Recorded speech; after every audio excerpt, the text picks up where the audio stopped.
Brennan Buck is a licensed architect and academic based in New York.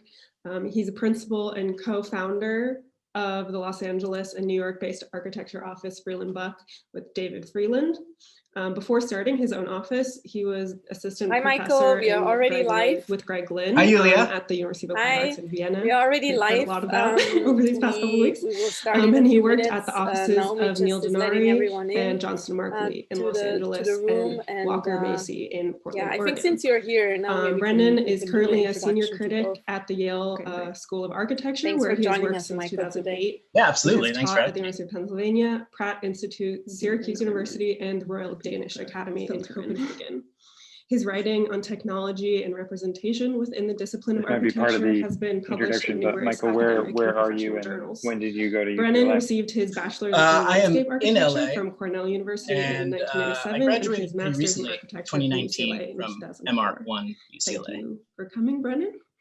And Michael Pickoff is currently a project manager at Talo Architects in downtown LA and founder of Echo Project. Yeah, I think the whole lecture series kind of was contracting firm based in Echo Park. Circled around like people in different stages of their career, some rather recent, some kind of mid-career. We also have Craig Hodgetts joining us next week, so people who have taught many years at UCLA, some current faculty, people who are his graduate research focused on emerging technology and digital fabrication, and culminated in a year-long independent research project on robotic timber assembly with Julia, all kinds of different which was directions you could in the Journal take of Construction as a Robotics UCLA alumni, and then also with Michael received his bachelor's degree in environmental science from Bates College in Maine. People who lectured, who had done the post-professional MR2, now MSAUD program, some who had been undergrads at UCLA, and some who had done the masters. Out there. And I think overall it has been a very diverse group with very diverse directions. So we had some people who went into academia, some people who professionally worked more in digital fabrication, some people who, like we had beginning of their architecture one careers, person or maybe who's now even doing the still business development debating. on MBRDB, and then we had Lucia. Loved architecture school. I had a really who is good time. the director of the Eames Foundation, because in JumpStart we are doing something with the Eames really House, and so it was very diverse kind of people coming. And so I think the conversations were always slightly different depending on the focus on the speakers. My career path has been kind of school, really meant to open the perspectives for the students, like what architecture can be and what can you do professionally in the various different fields. Almost 3 years as a landscape architect in Portland, Oregon, and never maybe quite felt like Naomi, you would like to start introducing our speakers for today? And then I decided sounds good. So I'm going to start with Brennan and UCLA, and it immediately just kind of clicked for me, and I really felt like I had sort of found what I wanted to do. So anyway, I loved the academic environment and was really worried about leaving it when I graduated, and so I was able, fortunately, to find a position with Greg Lynn at his studio in the University of Applied Arts in Vienna, and I gather you guys may have heard something about that already. I just want to quickly show a couple things that were some of the student work from that time. I think, so I was at UCLA a long time ago, 20 years ago I started. 2001 to 2004, it was a very technology-driven time, and we were excited about the potential of new technologies and both digital modeling and design, but also material fabrication. So I think that was quite true at the Angevat at that time too. So there was a lot of experiments about how to both produce really complex and novel form, but also how to get materials to work at a scale and kind of complexity that you might not be able to do without fabrication technology. So this is an example of a paper pavilion. This is Yulia's project so Yulia Kerner was in the studio at the time that I was there with a partner, Nora Grau. This is, I won't talk about these in much detail, but to give you a flavor of what was happening at the time. So when I was there, the last year or two that I was there, I started to think about how to transition into doing my own work, and arranged to do a gallery installation in the school. And it was a year-long or 9-month-long process of design and organization and then fabrication. And fabrication was very complicated, but produced this pavilion, which was cut out of plywood and very cheap, but very complicated and lots of mill time. And then we did very elaborate drawings related to it that were 8 feet tall, 10 feet tall, and extremely detailed. And it was a lot about the complexity of looking at these drawings from different scales. And so I was there for 4 years, and after 4 years, got a job teaching at Yale in the School of Architecture, and moved to New York and started a practice over the next 6 months with a former classmate of mine named David Freeland. And he lives in LA and teaches at SciArc. And if you go to school in LA, you'll probably run into him. But we started this practice by doing some small competitions, but also this cafe in Culver City. And it was applying a lot of the same things that we were interested in the digital fabrication and installation projects, modulating space and rhythm and pattern, both graphic pattern and spatial patterns. So we're trying to connect the traditional professional work with some of the less traditional installation work. And I think so that kind of set up these two trajectories, which our office, Brennan Buck, still pursues, and they are separate in some ways. So one is a set of public art installations. These are commissioned, you could call them sculptures or artworks that are in museums occasionally, or the lobbies of big institutions or facilities. And so they're architectural only really in their content and maybe their scale. And then there's the building work, which we do. And we try to think about those two things in relation and let the freedom of the artwork inform the more constrained building work. And so one of the things that we got interested in 6 or 7 years ago was the tradition of the Baroque European tradition of quadratura painting, the way that you might construct a drawing on a curved or three-dimensional surface.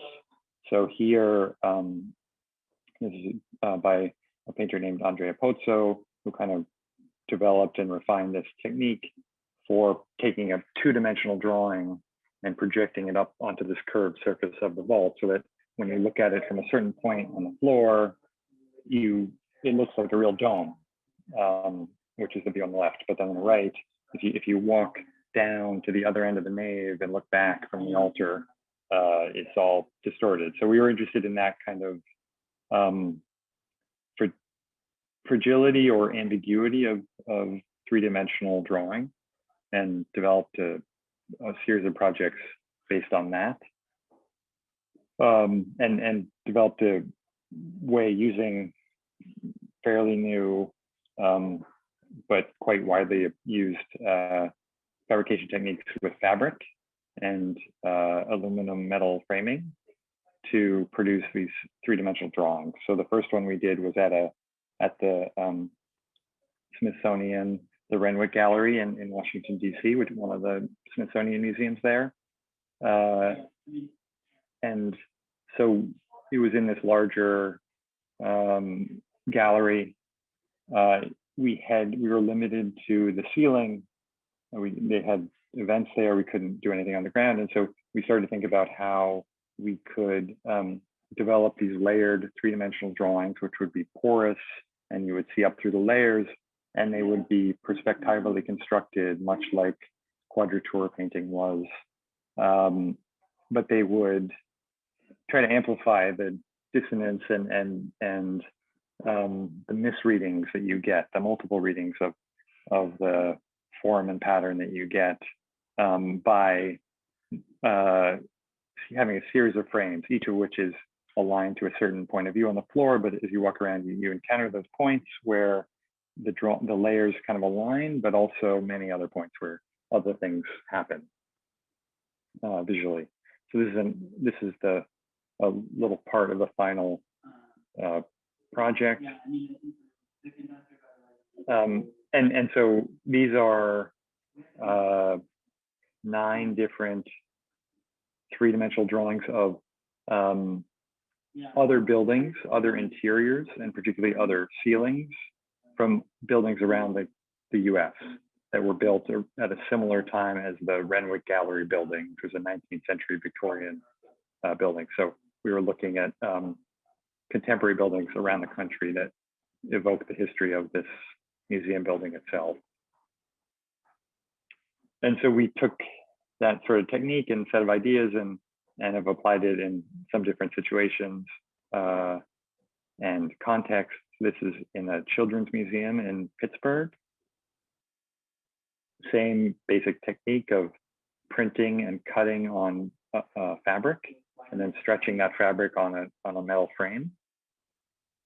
But this one is in a former Carnegie Library that was renovated but had been poorly renovated in the 60s. So there used to be, this is the kind of central lobby space of the library, which is being taken over, or was being taken over 2 years ago by the Children's Museum there.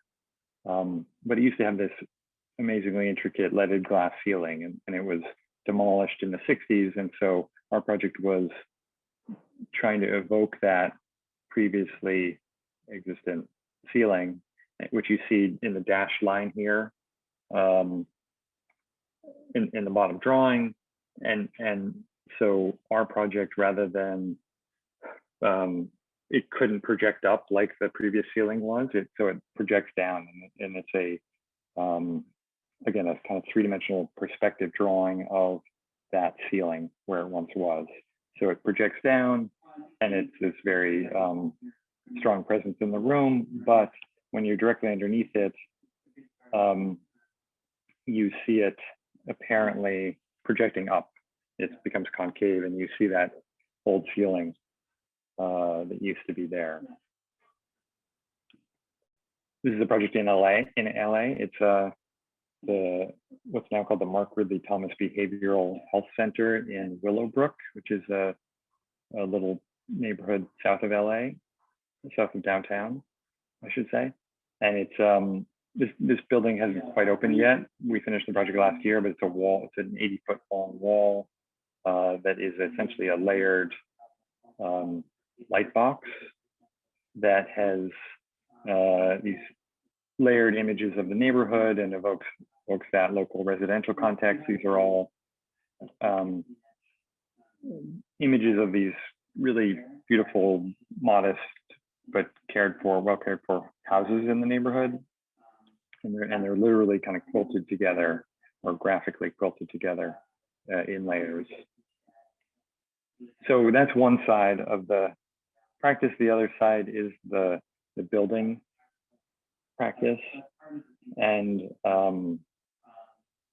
this is that. So I think, as I said, we try to pull from the interest in the public art side, as much as we can. I think this is a house also in West LA in Culver City, and the owner was really interested in a pretty straightforward modern aesthetic, really kind of minimalist materially. So there's not a lot of graphic pattern or things like that, but there's a idea about spatial alternation and a kind of patterning of space, and particularly in the plan in this house. So it's a very small house around a courtyard, and here you see on the right is the kitchen, down the hall on the left is the living space, but really the living space is all around and through this courtyard, and it's divided up into a series of alternating checkerboard-like material zones, and there are different floor ceiling heights. The inside and the outside also participate in that alternation. So pattern in that sense was a big part of this house design. And then maybe more directly connected to the public art stuff, this project was a pavilion for the car company Mini, which actually does quite a bit of prefab housing as well. And so it was trying to think about how to take the central part. So we designed the central third of this, and then they designed the outer 2/3 on either side. And so the center is a kind of, I think on one side is a tiny kitchen, and on one side is a tiny bedroom and bathroom somewhere in there. The central third, what we were asked to do is design a kind of entry and almost a backyard or a more identity producing chunk. And so it takes the framing of the rest of the structure and multiplies that, and it introduces graphics and color and layering and 2 cubes. So there are 2 cubes here, one of which is rotated, and then a third cube is projected across them all. So there's a lot of, this is an unfolded drawing of the whole thing. A lot of like graphic layering and spatial layering, and just trying to produce as much experiential and visual interest as possible in a very small space. It's a different house in East LA. One of the things that we've found is that residential construction in LA is often on these difficult sites because all of either crammed into a backyard like that first house, or on a steep hillside like this one, because all of the other lots are of course built already. And so this was a house where it was somewhat about the patterned spatial configuration, and that's partly cellular but partly continuous on the interior, but also a lot about the graphic registration of the form, and trying to use very conventional siding, like board and batten siding, to produce the impression that this is not one big massive scaled house, 4-story house, but it's a informal stack of these different boxes. And then a office interior, where some similar ideas are at play. That this was a renovation within an existing warehouse for a film production company, and these are these cubicle offices. That the plan of the existing warehouse had all of these strange angles, and the structure of the company was quite informal and playful, and the sense of humor was important to them. And so the organization of the offices became this chaotic stack where you get all of these nooks and crannies for informal meetings and other things between them. But then there's also another layer of the same geometry that is projected onto these cubes and inscribed in a kind of deep texture way. And then last thing I'll show, in some ways, the building stuff returns to or informs the more speculative or public art work. And so that house, the first house I showed, we of course took photos of it and started to think about how those photos might become three-dimensional and develop this set of physical objects where that the photographs are projected onto. And so you get a series of different ways in which you sort of understand the space of the house as this object rotates. So this is a digital animation of moving around this object, which is partly object, but partly image.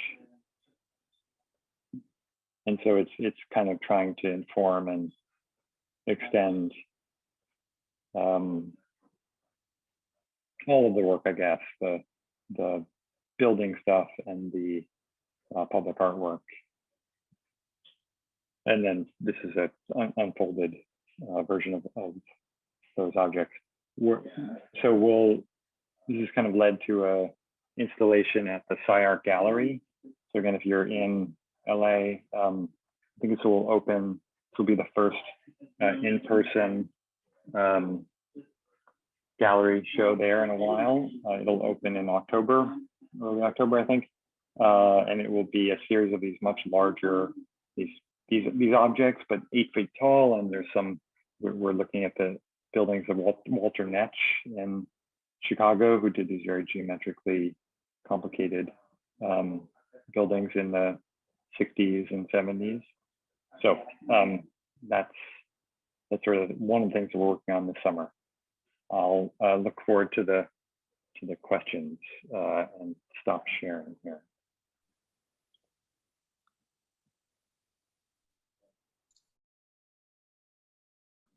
Great, thank you.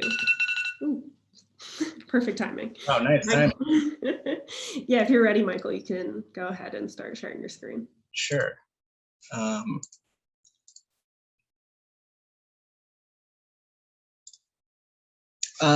Thank you guys again for having me. This is great. And thanks, Brennan. I really admire your firm's work.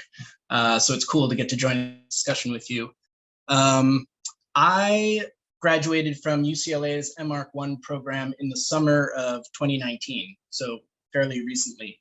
And just a little bit of background, prior to grad school, as Naomi mentioned, I was doing residential construction in San Francisco, working on a variety of kind of carefully crafted, architecturally significant projects as a lead carpenter and eventually as a construction superintendent. So when I started graduate school, I had no formal training in architecture, but I came with a good deal of experience in kind of executing or materializing architectural projects. And so this idea of merging or consolidating the process of architectural design and the process of architectural construction has always kind of guided my work. And so I'm going to use 2 projects today to try to support a kind of hypothesis related to that.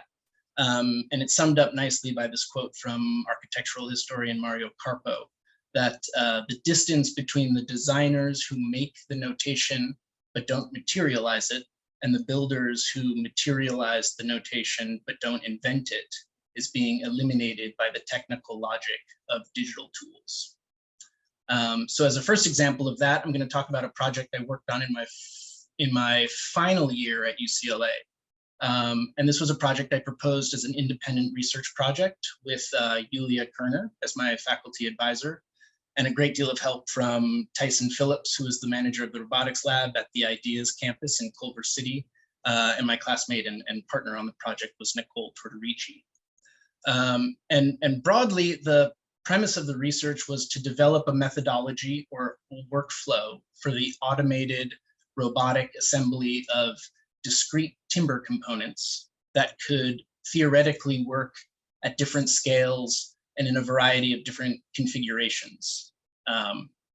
And the architectural designs were based on a kind of modular aggregation of these wood framing components that could respond to a variety of different design parameters and be configured and then assembled and then disassembled and reconfigured using these two industrial robotic arms.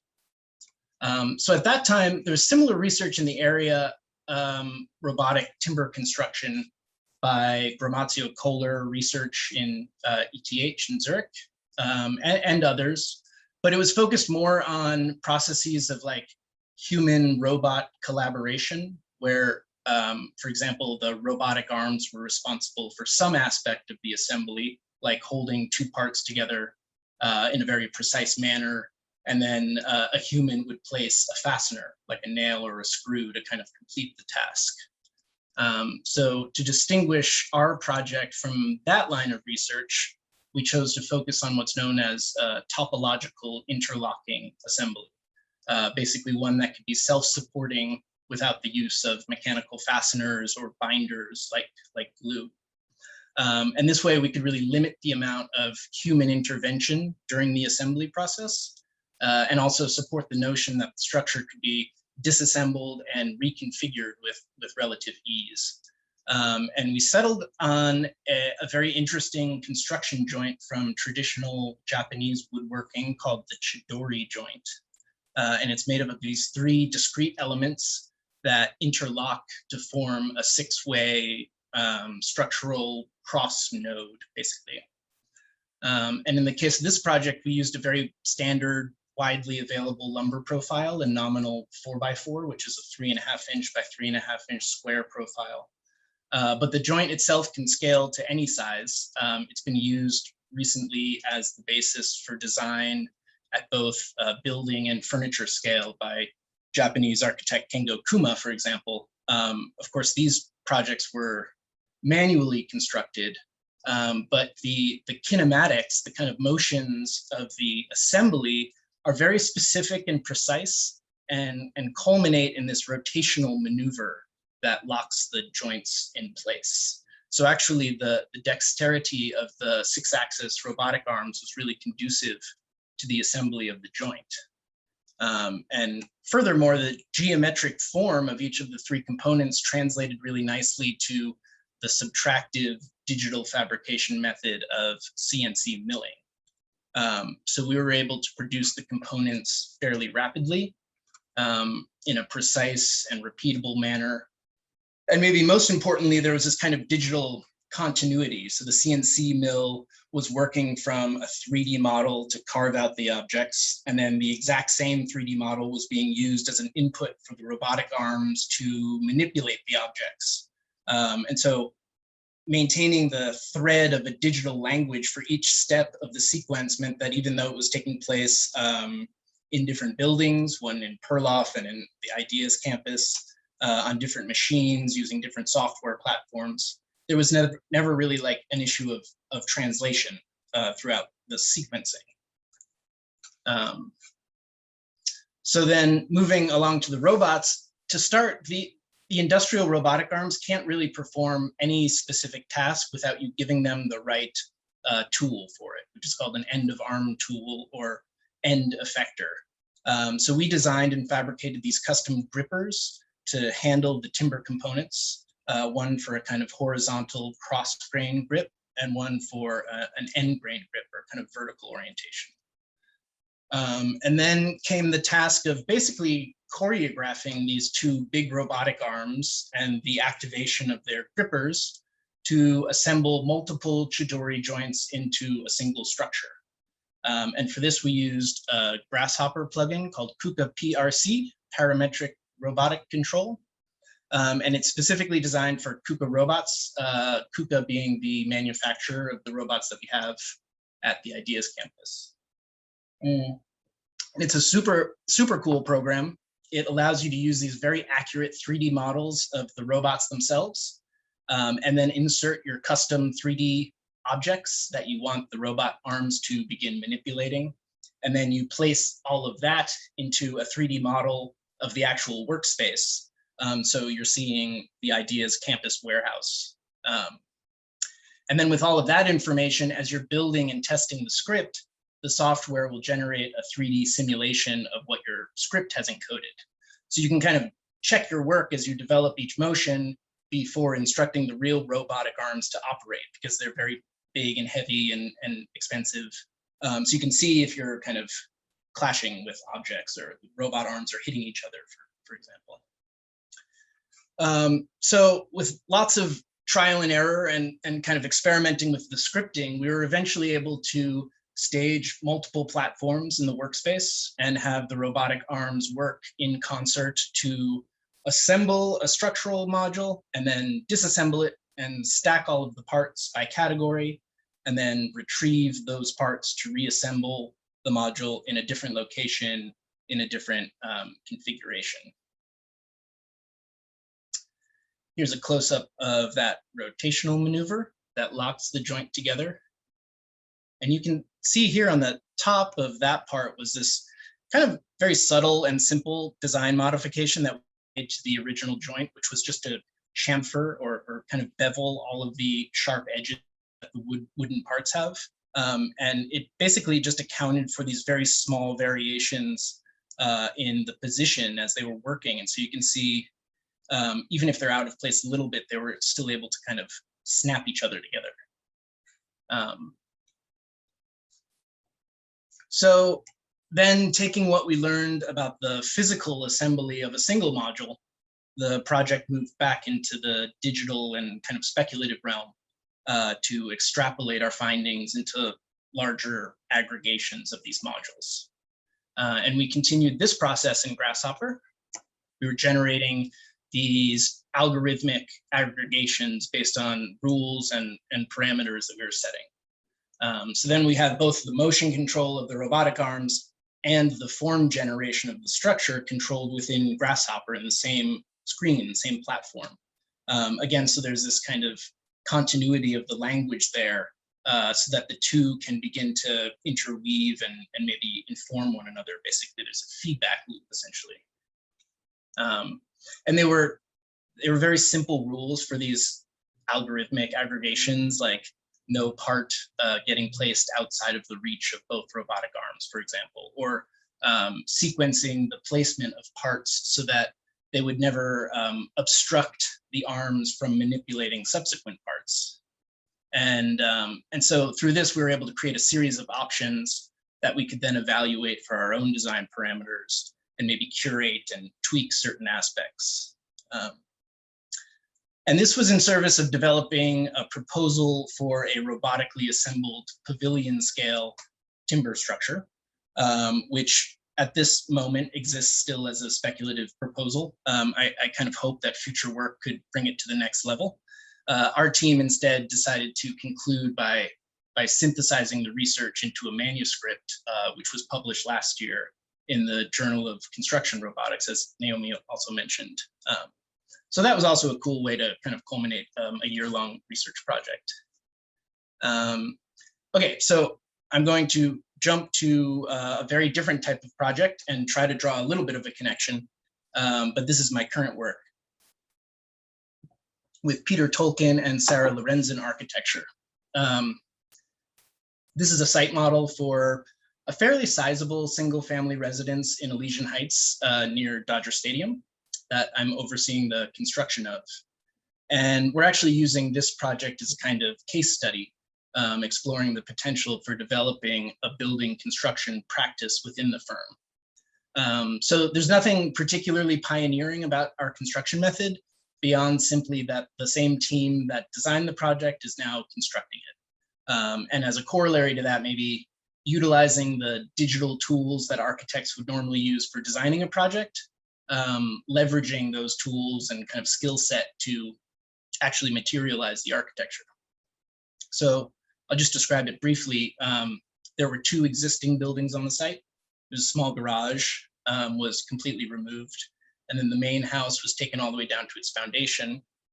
So the footprint remains the same, but the house has been completely redesigned, new third story, so it's much taller now, lots of big window openings and skylight openings, and then it'll be wrapped in this kind of architectural mesh facade screen.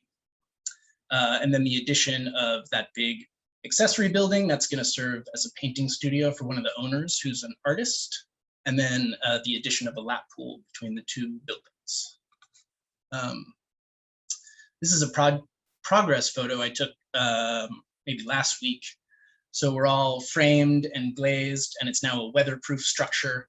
And so now we get to start in on the fun stuff. Basically, we're entering the finish phase of the project. But you can see from here that the main residence is quite tall. It's 45 feet tall, and it's perched on a rather steep hillside.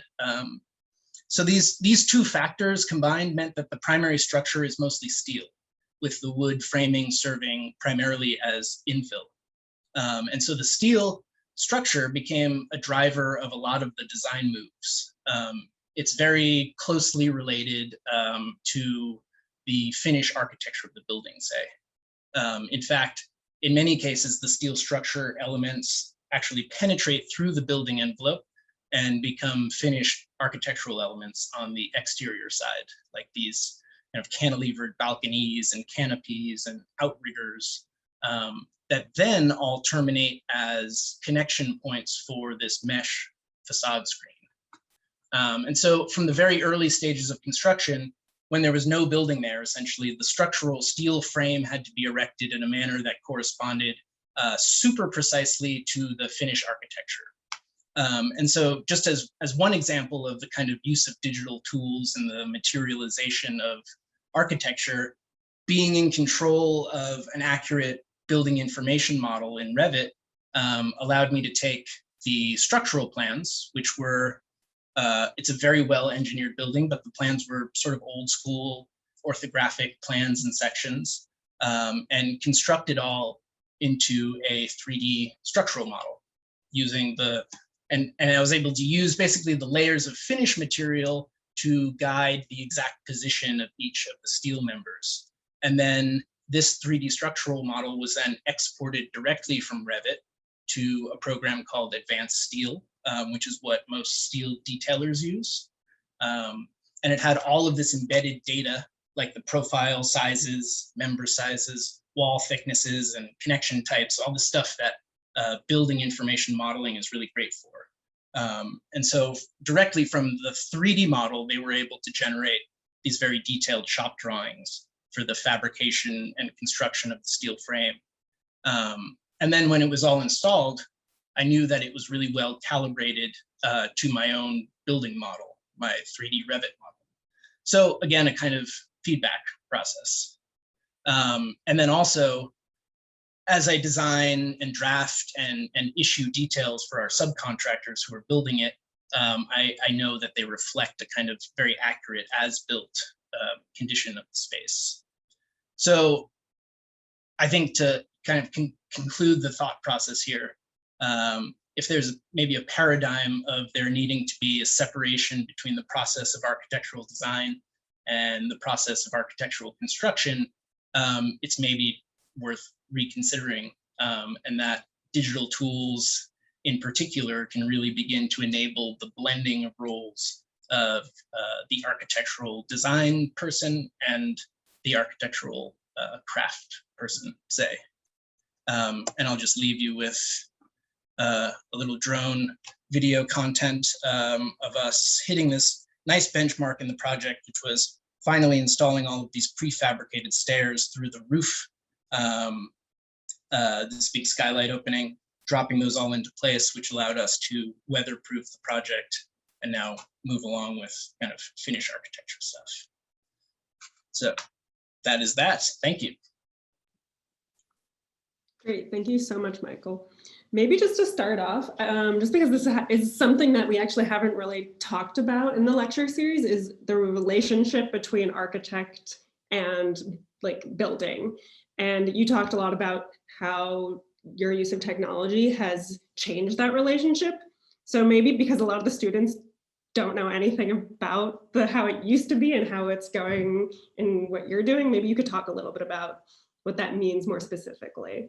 Yeah, I think it means there's kind of a skipping of steps that gets to happen if the person who's in the role of designer or project architect is kind of controlling the design digitally and then conveying that information directly to fabricators and subcontractors, for example, you skip a whole kind of filtration process of that information, which usually there's a general contractor and a project manager and a site superintendent, these kind of layers of translation that have to happen in normal circumstances.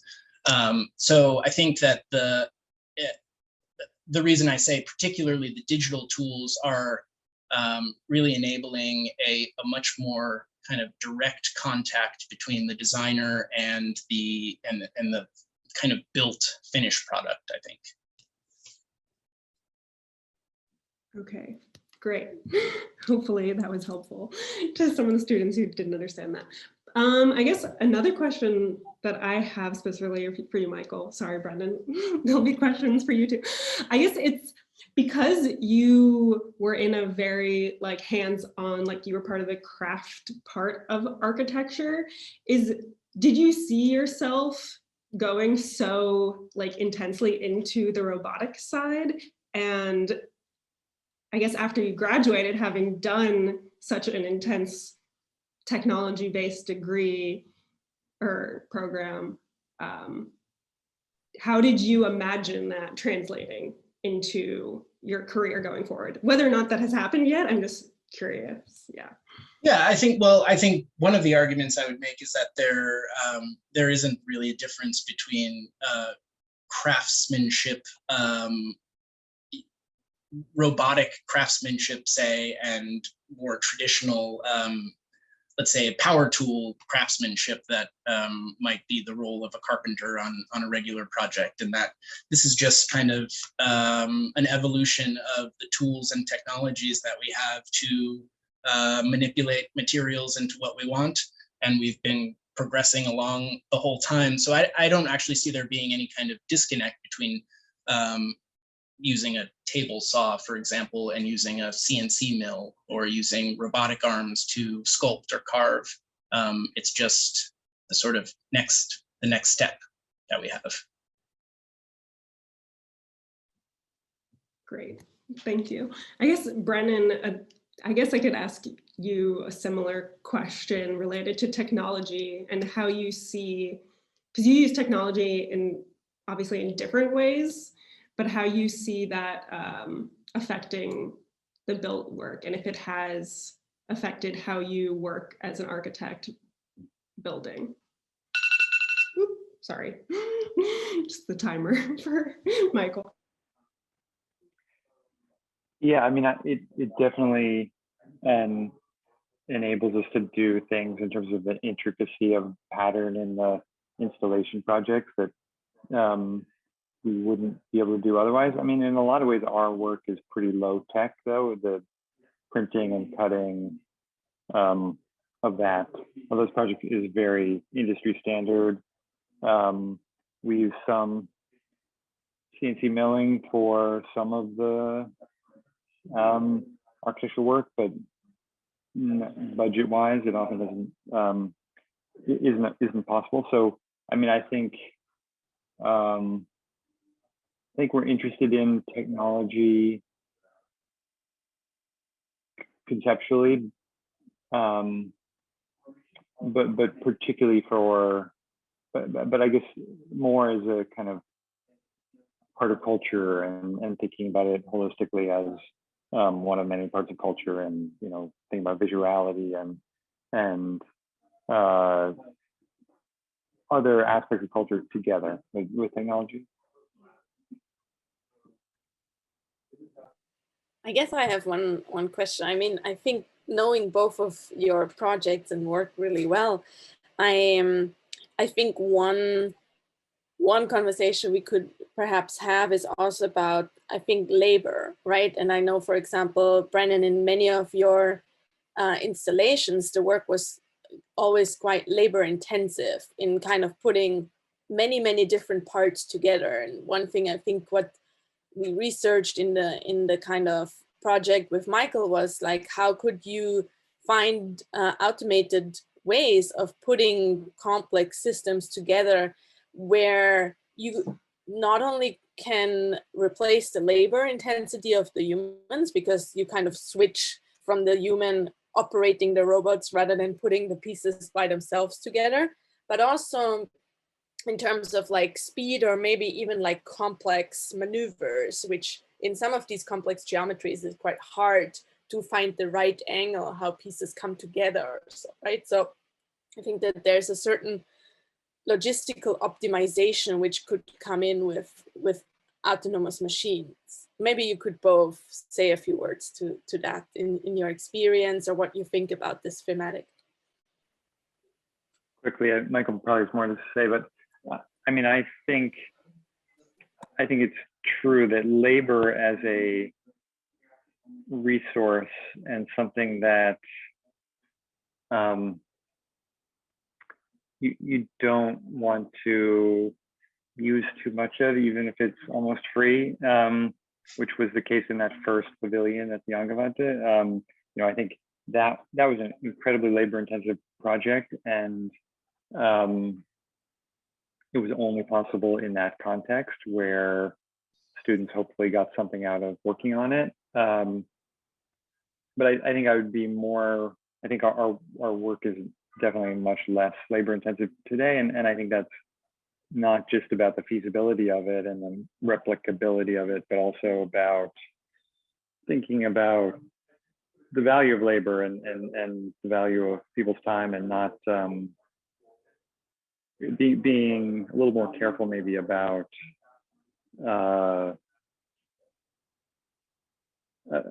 in thinking about the economics of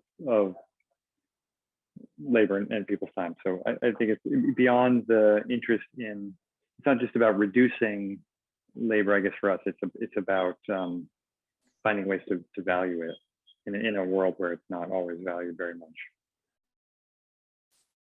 Yeah, and Yulia, I think you touched upon an important aspect of that, which is that you're rarely, I think, are you actually replacing labor, but usually just offsetting it to, rather than lifting the brick yourself, you're now programming a robotic arm to lift and place a brick. And so I think the primary value in that is if we can create work that is, in some cases, less dangerous, in some cases, less loud, in some cases, less uncomfortable. Construction work, obviously, the manual labor of construction currently is an uncomfortable kind of series of tasks. And so in a lot of ways, I think it's maybe positioning this type of technology to take on more of those roles and offset the jobs or kind of workforce labor to being more controllers of that type of technology. Great, thank you both. I guess we have a question from one of our instructors from the JumpStart program. So Spencer was wondering, do you allow for room, for both of you guys, sorry, do you allow for room in the design process to not consider questions of constructability, but return to it later as a way to reconcile an abstract idea with the reality of needing to realize it? Or do you always foreground the buildability?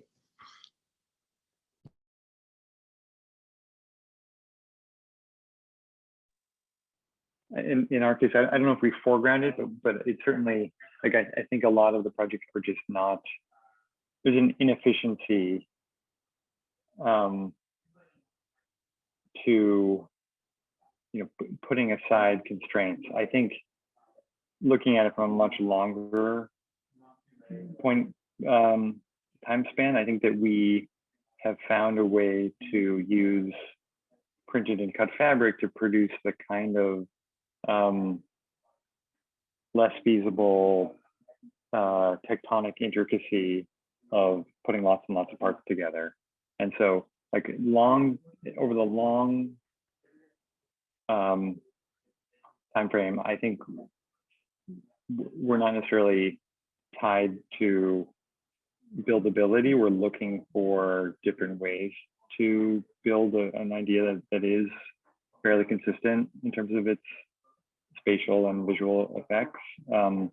But on a project-to-project basis, I think we rarely, maybe occasionally at the small scale, but rarely have the luxury of saying, who knows, you know, we'll figure this out in DD. I think we are a little bit more, or pretty aware of how to build things and what's feasible throughout.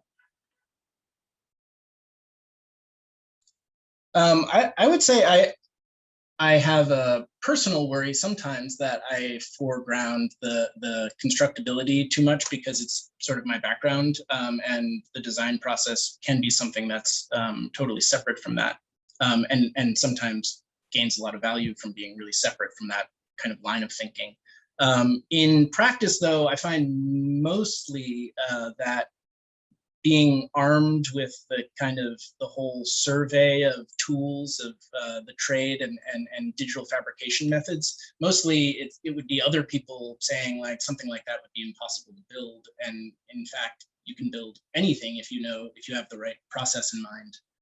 And so I think there's value to separating them. I also think there's a lot of value in kind of arming yourself with the technical information about fabrication methods so that you can just like you can engineer your way out of any problem, basically.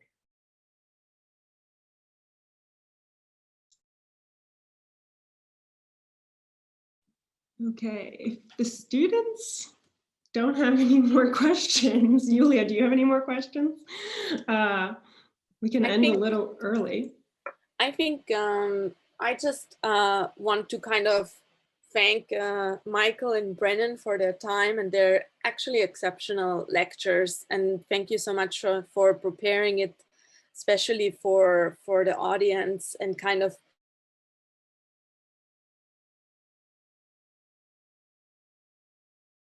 experience very new to some of our students. But I think that spectrum, what you showcased, you, Brennan, between your multiple experiences in academia and teaching internationally in different universities and kind of also at the same time having a practice and doing research and kind of building. And then Michael, rather on the earlier spectrum, recent graduate, but also bringing a lot of experience for your prior kind of knowledge from the carpentry and so on into architecture. And I think showcasing like a little bit different angle to what designing and building could mean, and where you can go as a recent graduate from UCLA to work and how you can apply the things what you have learned in education. So I think really enjoyed both of these diverse perspectives and the conversation about the difference. And I think that it's kind of back to one thing what you said, Brennan, about the value of labor and experiences. I can only say from my experience as a student, like being part of some of these built installations, it was for me mesmerizing to experience what kind of can be done if you're like a large group of people working all together and you kind of divide the work and bring something which is really complex to reality, where probably in the real world, many people would tell us this is not possible to create because there's too limited budget or there's not enough time to make it or it's too complex geometry. And I think one great thing which is really happening in educational programs or in academia is this kind of place to dream and the place to innovate and to come up and to push for things which maybe are not yet known. And I think for students to experience that things can be made possible where we maybe would think it's not, opens the eyes. And I think also kind of what I tell always my students, like, look beyond the table, look beyond the plate, think outside of the box and kind of start and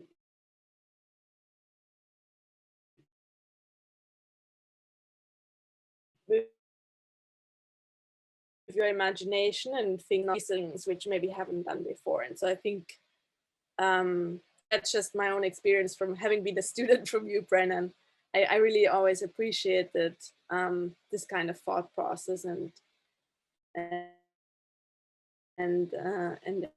experience.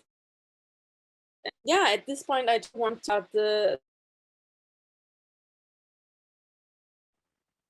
lecture series in the last 3 weeks. I've seen all the speakers, and with the support of Charlie and Senna, I think we had a really wonderful last 3 weeks. And we have one more week in the JumpStart program with 2 more lunchtime lectures. And I want to take this opportunity to invite all the students from TNARC, even if your program is finished, to join us for the lunchtime lectures. If you're still interested, you can attend those next week. We have 4 more really exciting speakers coming.